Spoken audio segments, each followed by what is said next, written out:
What's going on, guys? Welcome to another episode of the WWE Raw on Netflix podcast. I am your host, Ricky Valero. On today's episode, we are going to be breaking down Raw in Nashville. We had an incredible night last night. Before we dive in, obviously, thank you. Shout out to our good friends over at Netflix and Allied for the seats. We had an incredible time and some great seats, and we'll dive into that in just a minute. But as always, I'm joined by my partner in crime, Mr. Dom Fisher. How are you, man?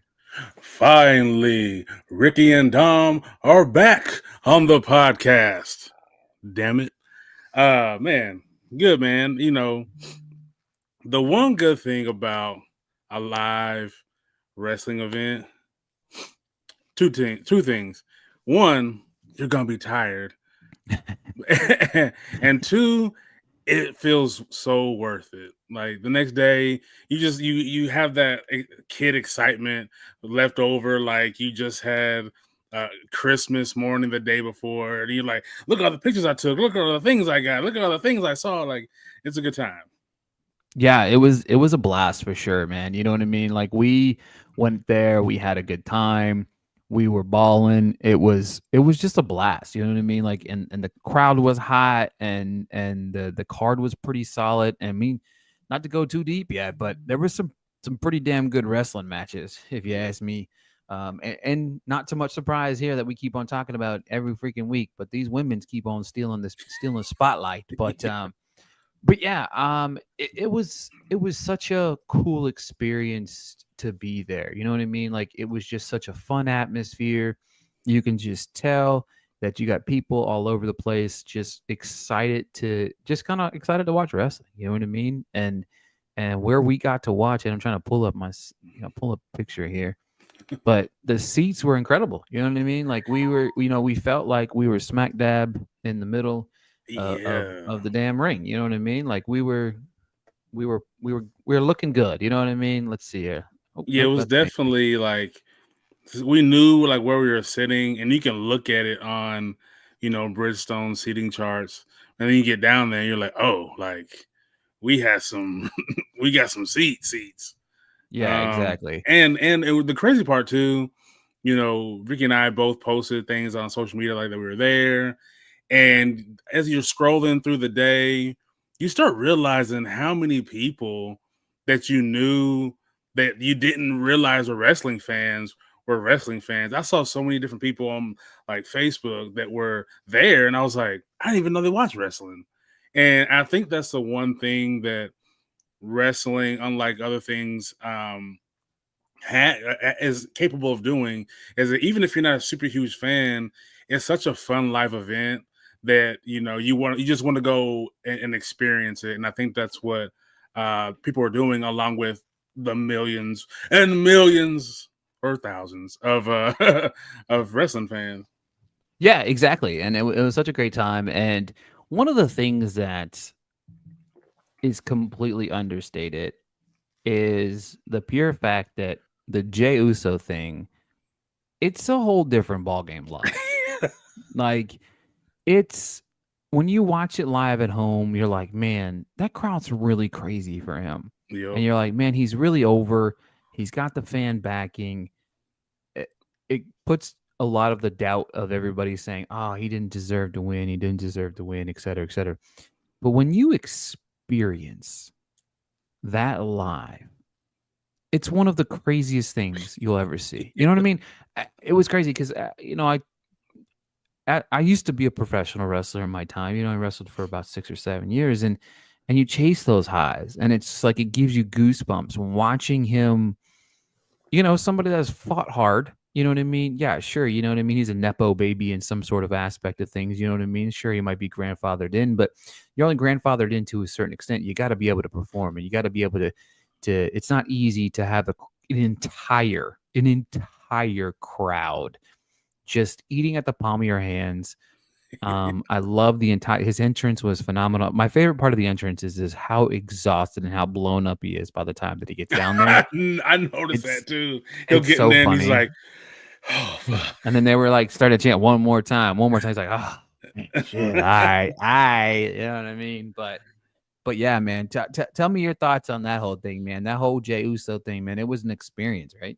Yeah, man. Like, and to piggyback off your point about the kind of nepo baby thing is like, they could easily hate him, be like, "Oh, you're just here because of The Rock or Roman or your dad or your uncles," and like you said, like he's shown and proved that like he deserves to be where he is.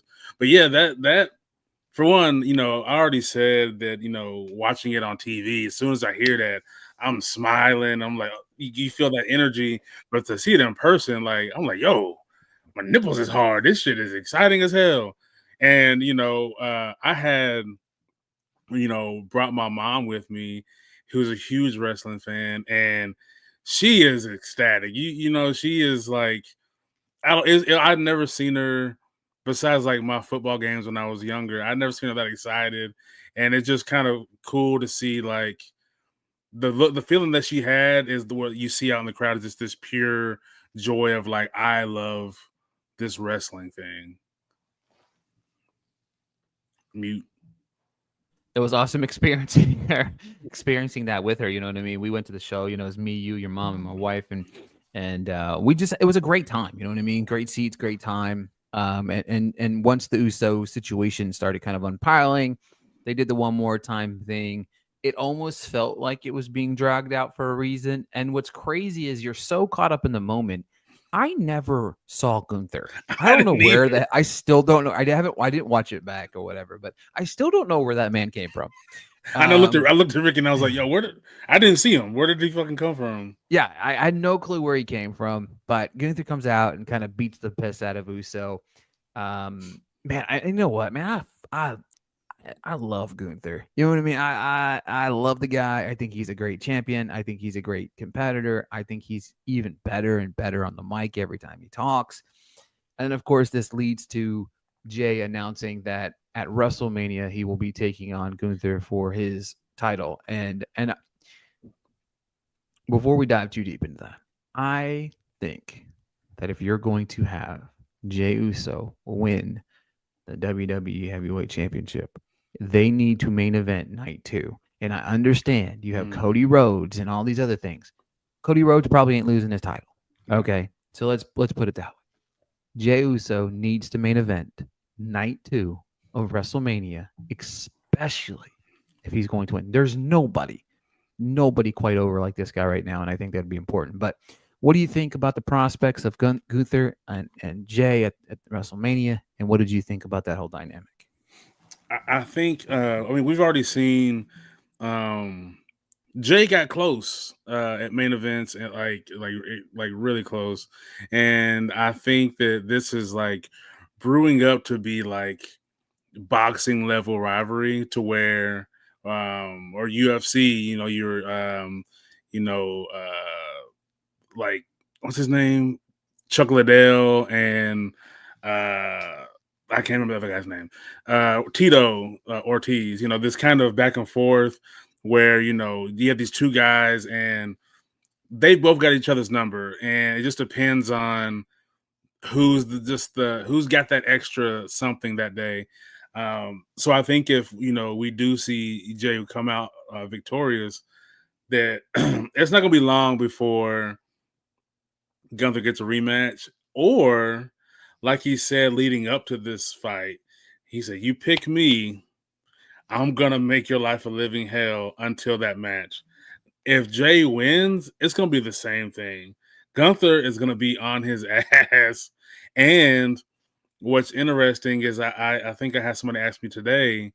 They're talking about how who are Jay's allies. We know he's cool with people. People want him see him do well, but the only one that we know is Sammy.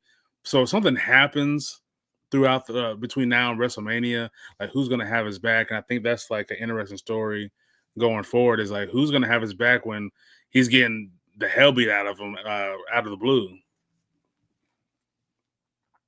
Yeah, I agree with you 100%. Yeah, there's a lot of dynamic going on there, and I like the setup. I like how he beat him down, and the promo after saying, "Hey, you know what I mean? And maybe I'm making the wrong decision here, but I'm picking you."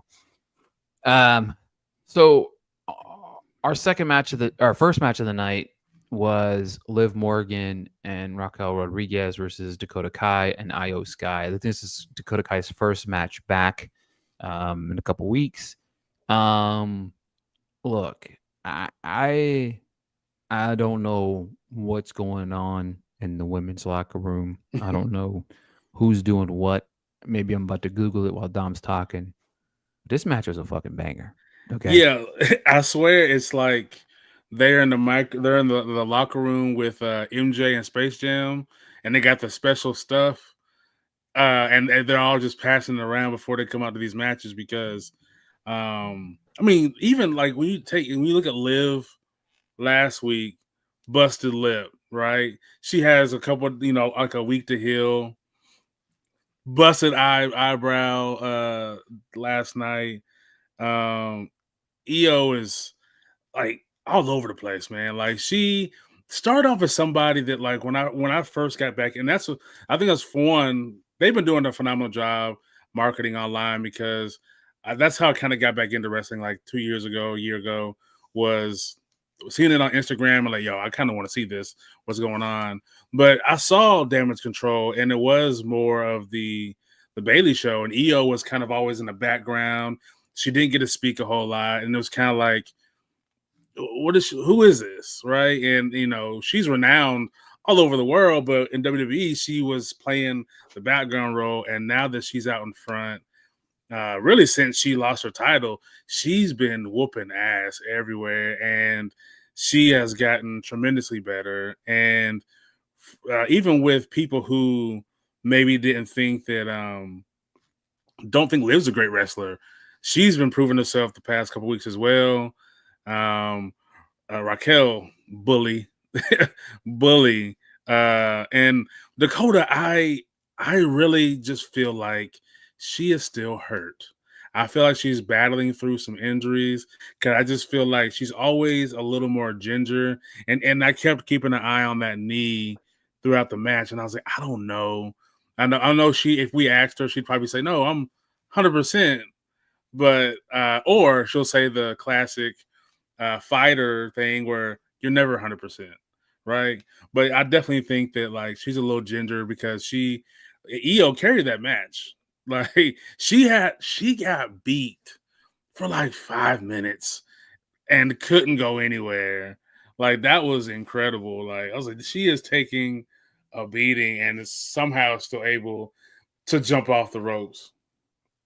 Yeah, I'm looking at some of the main roster producers, and some of the names on here, man. They're just like, damn, like I watch all these guys wrestle and all. So you got Bobby Roode, Petey Williams, Shane Helm, Hurricane, Sean Devari's back there, T.J. Wilson, who was Tyson Kidd, Kenny Dykstra's back there, Jamie Noble, and then Billy Kidman. So they have some great producers in the back that are producing these matches, but I mean, massive, massive, massive shout out to the ladies of this match. It was a banger. Like, Liv Morgan to me is somebody that's consistently proven themselves that can wrestle. You know what I mean? Like, it's always the pretty face aspect of things. And Raquel, Yeah. man, she can move for a big, for a big, Yeah. not big. I saw somebody. She's like the woman version Diesel, which I love that. You know what I mean? Like the Oh I saw yeah. that comparison and I was like, man, it's a pretty cool comparison. Like the old Yeah. school Liv Morgan, Raquel is like the modern day, um, Shawn Michaels and Diesel thing. But and then of course we've talked about this guy on this podcast already. The last first 5 episodes. Every time Yeah. she's in the ring, she's commanding your attention, and it's the perfect transition because it's hard to follow a great match, right? You know what I mean? And when you're following a great match, it's like, man, who has to be next? And it was another woman's match. You know what I mean? Get Bailey versus Lyra Valkyrie. And you know what? I was kind of like, man, I don't know, man. I don't know if this match is gonna live up to the hype. But then it started a little bit slow, started a little Mm-hmm. sloppy. But then when it picked up, man, it was another one, man. It was another banger. Yeah, I noticed that too. I noticed that like the crowd had kind of the life was like the last match was so exciting. They were kind of like Yeah. trying to catch their breath. So that match like it started off a little bit low energy, and you're kind of like okay, okay.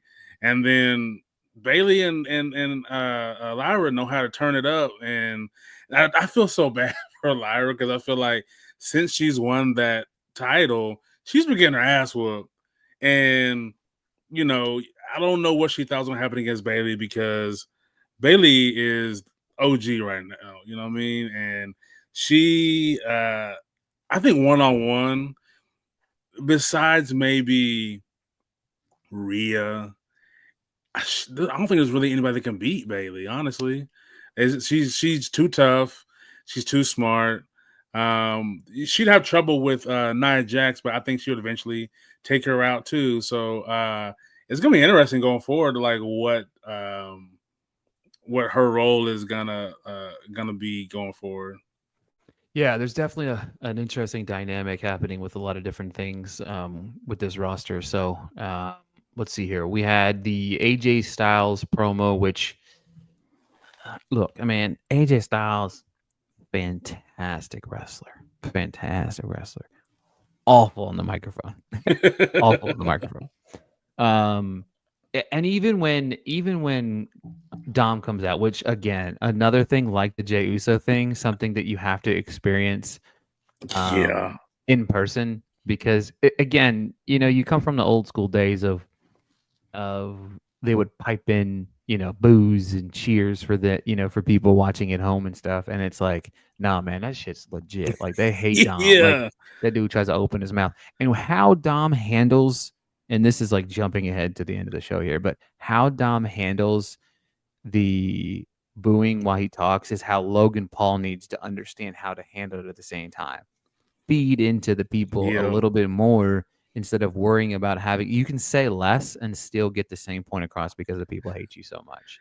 Yeah, yeah, that was crazy because I know there's always the person who's commenting online like it's not that loud or they're not doing like that, bro. Like we couldn't hear anything. You just like and it was such a quick transition from a and it was just super loud. Yeah, he plays it perfectly. Like he Yeah. has, and the mustache helps those mannerisms because he just looks like at some points like just a pissed off old man.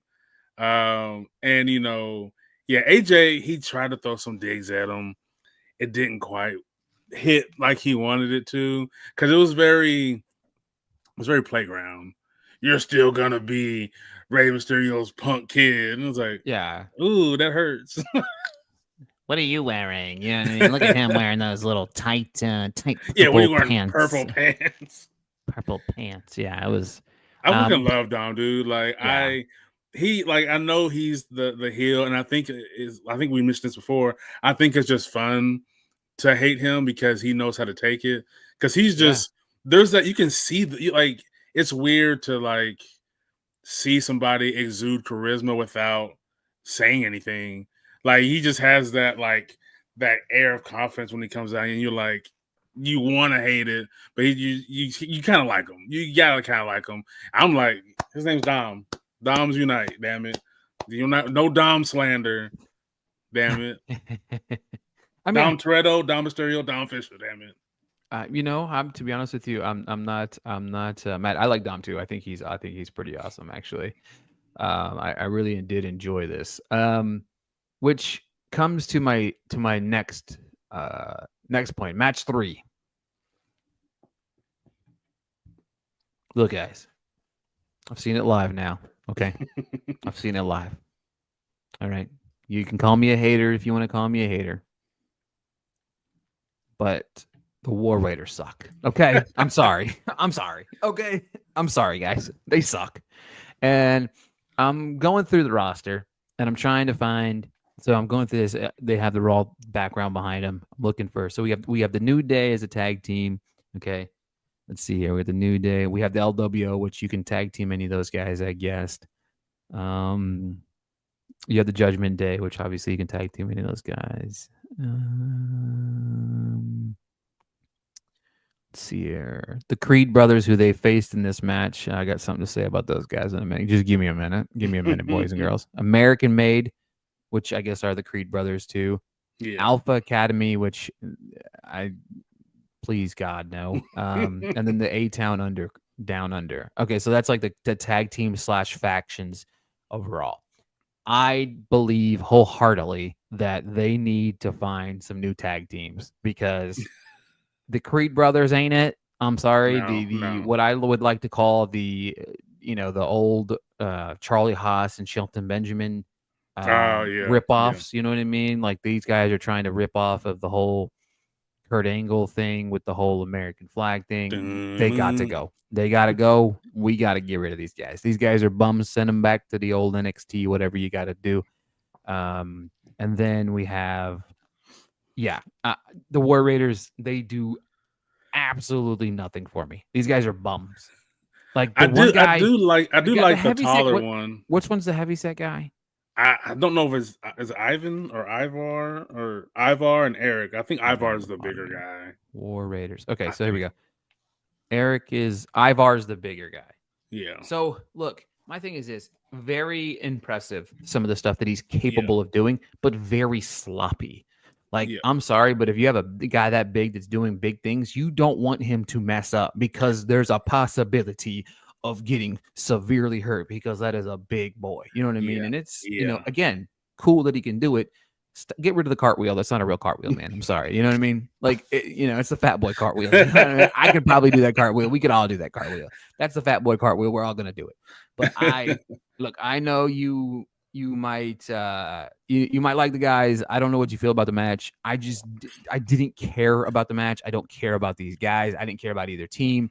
I didn't care about the finish of the DQ because that means we're just going to get this match again. So Yeah, I wasn't. I'm not a. Especially of American made. Though, especially that tag team. I don't see them enough to care enough. You know what I Yep. mean? It's That's always the problem too. yeah. There's The always War just Raiders are the same. yeah. It's always just Gable pointing at them like they're gonna be the next champs, and they go yeah, and you're like I don't. Where's your personality? Like, who are you? And I think, yeah, War Raiders. We don't see him enough. I do think Eric is a decent wrestler. Like he was handling himself for a minute. One of them, I want to say, was that match.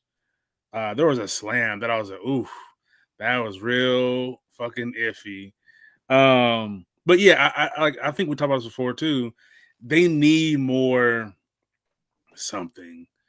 Like they need a like that's I think that's what's wrong with these tag teams. They don't have enough personality because I know A Town Down Under, they're just like douchebags, but like go full douchebag. Don't just be like I'm playing a douchebag. No, like be an arrogant prick that like everybody hates you so much, but they can't help that you're good. But they just kind of do. They walk that line because they want to be likable. You don't got to be likable, man. Like be so bad that eventually they go, well, fuck, I kind of like these guys because I think that's kind of where you want to be in that realm of Dom. You know what I mean? Like Yeah. I'm pretty sure Damian Priest was in that realm this for a while too. Of like, man, fuck this guy, and then you're like, oh shit, I kind of like him. Because yeah, it's you're like, this is like, unfortunately, this is one of the ones where I'm looking around in the crowd, and this is the match where people go, I'm gonna go to the bathroom real quick, you know. Yeah. Yeah, and that's exact. And speaking of the A Town Down Under, I actually don't mind these guys because, we didn't talk about the pre-show match, but we got a pre-show match of Mhm. Penta versus Grayson Waller, and that was actually a banger. Yeah, I mean, I thought that was a hell of a match. I thought I really really enjoyed that match actually quite a bit. I didn't realize how like that's something too.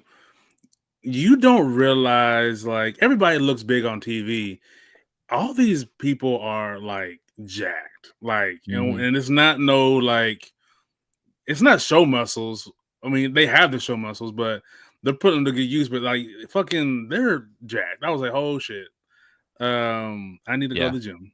yeah, dude. Austin Theory's in great fucking shape. Yeah, Holy shit! Yeah, yeah. yeah. So I mean, yeah. I'm gonna need to see more of the War Raiders before I completely write them off. But there's not a tag team outside of the New Day that I like, and it's just like the New Day's been around so long. Like, kind of where are we at in the The situation of the like the War developing these Raiders, tag teams? yeah, the War Raiders. Look, y'all need to be Dudley Boys.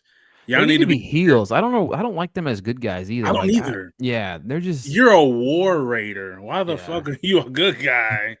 Like, you're supposed to be every time you see someone you don't like, you're throwing them through a table or hitting them over the head with a chair and not getting caught, or you're beating up the referee. Like, you're supposed to be a War Raider, not a fucking Care Bear. Yeah, I don't. They don't really have like looking at their entire roster. They don't have very good tag teams outside of like the DIY, which I don't mind those guys. They're good wrestlers, but like I just yeah, I don't know. I'm not a fan. Speaking of not a fan, next part of our show, golly, man, CM Punk, bro, Oh, yeah. And Nashville loved him too. ate it up big time. Yep. I just and the thing about it is it's the same thing he said last week. Oh, well now Jay Uso made a decision, so Cody Rhodes, I'm gonna stab you in the front. Cool, bro. You know what I mean? Like, cool. Yeah, I I don't really have anything to add to that. So no, it's almost at this point, because he's done it every episode, it's almost like you feel a little cheated.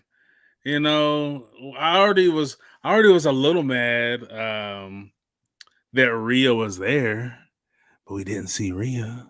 Where are you at, mommy? Why are you not out here letting us see all the gothic beauty? What's going on? Like, we see you backstage, and you know, setting up this storyline with her and EO, and she's gonna have the match, the Raw after the Chamber. But my thing was, if that was getting set up, why didn't you come out during the match that she had? You stand there, watch from afar. Liv is like, what the hell is she doing out here? Gets distracted, right? Which helps EO. And then EO gets the same result, but like how you kind of fucked up her shit. Now you helped her a little bit. And then, we wanted to see you. Like, what the fuck? we just wanted to see you, Aaron. Let's be honest. But yeah, I don't know, man. The promos were weird. The New Day promo that was up at the top of the rafters, that was weird. Like I got cut off really weird. And then the Seth Rollins one, I didn't really like. That was just for him to be there, I guess. You know what I mean? Like, hey, Yeah. Seth Rollins is here. Um, I didn't really care much for. Actually, the only promo I really cared about was Jey Uso's, Yeah. and it wasn't really much of a Jey Uso promo. It was just a Jey Uso comes out, gets his ass beat, and then Jey Uso picks him, and then they have a cool little pull apart like they always do. So Yeah, um, it's almost as fun as some of the stuff is. It's getting formulaic. You know what I mhm. mean? It's like, because the first thing I was thinking when we sat down, I was like, oh, I wonder who's gonna kick off Raw. I kind of already knew, and I don't, and of course, I love Jay, and I don't mind it because he's Mr. Raw right now. So I love to kind of kick it off with that. Um, but you know, we know, especially now, it's been Jay match, CM Punk some point match. And it's like somebody jump CM Punk. I'm sorry, Punk, but somebody got to jump you though. Like, yeah, like change something, it up. right? Yeah, I mean, the thing about it is like the elimination chamber matches, like got people on both sides. Mm-hmm. So like, why are we not having people appear on? Because like the thing about it is you're challenging for Cody Rhodes, who like Cody Rhodes is technically like the SmackDown champion, right? So like if that's the case, then some of these guys are going to be dual role. So why didn't have Drew McIntyre come on, beat the shit out of him or something, or have I kind of wanted Logan to come out and him just like see him sitting on the turnbuckle and just kick him off, like, get out of here, old man. Like, it's my time. Something. yeah, Yeah, I don't know. Because like honestly, the kind of you know captivation that CM Punk used to have, Logan is he's still in aura right now. He's taking that all in because I really see this in the next like 6 months. Logan's gonna be like people's favorite. Um, I don't know. I don't know, man. People I mean, people love to hate that guy, though. they You know what I do, mean? they do. But I mean, well, I realized after his match we haven't got to yet, but it was kind of a mixed reaction of like cheers and boos. You know what I mean? I think he's slowly starting to win people over because he's playing up that bad guy, and I think Hmm. that's what's helping him out a lot. Yeah, um, yeah, yeah, exactly. Like, you know what I mean? It's crazy to me. You know how they're capable of doing. It's just I don't know. Like, I don't know. It's crazy to me. I don't know. It to me, it's like one of those things where I'm kind of like whatever about it. I'm just kind of over CM Punk, but Logan Yeah, I Paul know. coming out. I wish Logan Paul would again lean heavier into into the the kind of the quote unquote bad guys that are kind of booing him and or the Yeah. audience that are booing him. Like lean heavier into that for me, please. Like I need you to understand what it's like to be a bad guy and allow those people to boo you and not allow you to get that message that you want out clearly. You know what I mean? Yeah, I mean, So do what y'all. Unfortunately, do what y'all are known for. Beat them old guys. That's what you and your brother are known for, is beating up old dudes. Beat up an old dude, right? Like, go full bad guy. yeah, exactly. That's what I'm saying. I just I don't know. Yeah, I mean, so Logan Paul obviously is in the main event. So I was talking to my brother about this. Fantastic match, right? Really good match. Yeah. Started a little slow too. I think it started a little sloppy, but once it get going, it got going. Love the idea, love the concept. The problem with this match is nobody, nobody believed Rey Mysterio was going to win. No. No. Literally nobody. No. So that's the big problem is you're not building up enough guys. Like even last week, Sami Zayn versus CM Punk. Nobody believed that Sami Zayn stood a chance at winning that match. So, but I will say again, really good match. Rey Mysterio, as old as he is, it's still strong to Yeah. see that and witness that to go that way. But what were your thoughts, man? Yeah, I definitely think that. Look, it sounded like Ray heard us talking about him last week before, because he was taking more chances. He was really putting his body on the line. I don't know how he's been able to do it for so long, because we talk about other wrestlers who've been on for a long time, but they're not doing the same type of things that Ray's doing. I mean, not only is he jumping, flying, spinning, kicking, falling all over the place, but since he is has such a small stature, he's getting tossed around. I mean, we had Logan fucking shoulder pressing him, which I'm so mad that I couldn't get a picture of. I will say that is one thing I will say that I noticed about Logan, because he is the internet guy, and they've known to how to set up their shots and stuff. He has a lot of poses and setups that he's able to do that make for great fucking photos. Oh yeah. That I noticed, like, he did. There's at least 5 or 6, and I was like, I missed them damn near every time, because I was just like, oh man, what was it? Fuck, he did it already. All right, I missed it. Fuck, I get the next one, and I missed the next one. So he definitely knows how to work the ring, and of course, I think we know that since he's still developing, he got the OG Ray to be in there. You need somebody with Logan who's gonna be a flyer, because that's what Logan is trying to be. But yeah, I thought it was a real fun match, and that the one thing that does help Logan is when he's like spent, it's all over his body. His hair looks crazy. His body's turning red. So the match like is always gonna look like one of the best matches ever because his body just looks like he's been through fucking hell. Yeah, yeah, exactly. It's crazy to kind of watch it all unfold the way that it did. Logan Paul's insane in the ring. He's insane. It's not even fair how good He's he is in the ring at a pretty young age. fucking big. Yeah, he is. Yeah, well, I mean, anybody probably looks that big over Rey That's Mysterio, though. So, true. like, he was walking down the aisle, you could barely see him over the thing. So, um, and then we got a post-show kind of dark match. It was Naomi, right? Naomi And and Bianca Bianca Belair, Blair versus who are they wrestling? Chelsea Green, and Whoever her tag team partner is. Paige. Is that her name? I have it written down here. Yeah, Paige. Yeah. I don't know. Like, okay, Piper. I was talking Piper. That's what I meant. Piper. Yeah. Yeah. I was talking about this today with somebody. Like, we already talked about the women's roster being deep, but why are you having champions, tag champions, and then Chelsea? I can't remember what belt she had. It was like a USA type champion. Mm-hmm.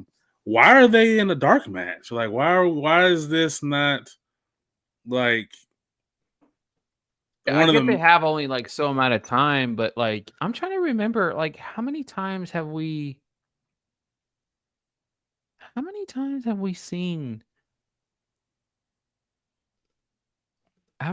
seen Bianca and Naomi On Raw? on Raw? It hasn't been a whole lot. As like that's what I'm saying. Like, these are your tag champions, and we haven't got to see them. Like, there isn't a push for them right now, and I don't know if it's because when the whole Jay thing when she got hurt and messed up where their trajectory, or Oh, I these don't know. yeah, because it's like all three. Yeah, because it's like here it says, um, these titles are available to all three brands. Bianca and Naomi are on there. Yes, I Yeah, don't so know. you can win the titles on any brand if you want to. I don't know what's going on. And what is Chelsea is the oh, so she's a SmackDown champion. Okay. Okay, so she was crowned the inaugural United States champion. So maybe that's why they were the It was a good match though. Like, it yeah was a yeah really good match. yeah oh, yeah it was I really enjoyed it. I mean, Bianca and Naomi are fantastic. I mean, Bianca is gosh, she's so damn good. Like Yeah. holy shit, she's And good. the fact that she's able to do what she does with that long ponytail, and he Blows gets my mind. stepped on, he gets pulled on, and she's able to whoop anybody that steps in her way. Yeah, it's pretty crazy watching her do her thing and it's like how is she doing this and all of these things happening and hair is flying literally everywhere. And Uh, Naomi, when she comes out, cool as shit. oh Like a man, that damn entrance is rave. awesome. Yeah. And then her shoes light up the entire I- night. yeah, they gotta show them more. I don't know what they're waiting on, what they're doing. Because Bianca is legit one of the reasons why I started watching again. I kept seeing posts of her pop up, and she went to UT, and I was like, oh, okay, I'm interested. Like, and I was like, oh, okay, we got this another cute girl, but she's like super. It's like she's more athletic than most girls I've ever seen in wrestling, and the fact that she was like lifting every girl over her head, I was like, oh shit, like I need to see these matches. And then there was a push when last year, or like towards the beginning of last year, 2023, and then you bring in Jade. Cool, we got like this great crazy trio of them three, and then Jade gets hurt, and then nothing. Like, what's going on? Yeah, it's yeah. I'm gonna need I'm gonna need to see more of them on my screen whenever in the future Raws. But yeah, I mean we got some stuff set up. You know what I mean? I think what's it next week? AJ and Dom are set up. I'm sure we'll have another Elimination Chamber possibly match pop up because I think there's maybe two more spots left. When's the chamber? When is the elimination chamber? I want to say it's in 2 weeks. Toronto, March 1st. Oh, the day before the Oscars. So March 1st, the show. So far we have Cena, Punk, McIntyre, and Logan Paul, and there's still two to be determined. Liv Morgan, Bianca Belair, Alexa Bliss, Bayley, with two more spots. Okay, so the two final spots will be determined with matches of Braun Strowman versus Damian Priest versus Jacob Fatu, and then Seth Rollins versus Finn Balor. Seth's gonna win that. Maybe Priest. And I think I think we're gonna see a shift in Judgment Day, man. Finn continues to be unhappy with Liv and Dom. I don't know what Carlito does besides kick it. He's a good wrestler. I don't know why we don't see him wrestle. Vibing, bro. But yeah, they get into it, and I think that there's a shift coming, and I don't know exactly how this plays out and who has allegiance to who, because essentially it seems like Finn is by himself, especially with his buddy being out. I don't know where that goes. And then what they announced next week will be AJ and Braun Breaker. No, it's AJ versus Dom next week, but they said they ran into each other in the hallway or whatever. I think they're going to set that up for a title match. And then the final two spots on the women's side are going to be Chelsea Green versus Naomi and Roxanne Perez versus Raquel Rodriguez to determine the last spot there. So I forgot Roxanne was there too. Mm-hmm. Just sitting in the crowd, just chilling. Yeah. Yeah, so she's taking on Raquel Rodriguez this week. I think on SmackDown or maybe next week on Raw. I think to determine that one of the last spots. But yeah, yeah. I mean, it was a fun, great night of live action. Very, very excited. Shout out again to our friends at Allied and Netflix for taking care of us. We really do appreciate that quite a bit, and we had a great time. And yeah, I mean, this has been fun, and this was only kind of some icing on the cake of what we've already been doing each and every week. So yep. But yeah, obviously we will be back next week talking about Raw. We got another big show. We're about a month, or maybe 2 months away from WrestleMania, so we still got a lot of things unfold. And of course, Elimination Chamber will iron out that last match of Cody Rhodes and who he'll face. So that'll be interesting to see. But yeah, that is it for this week's episode, and we'll be back next week. Yeet.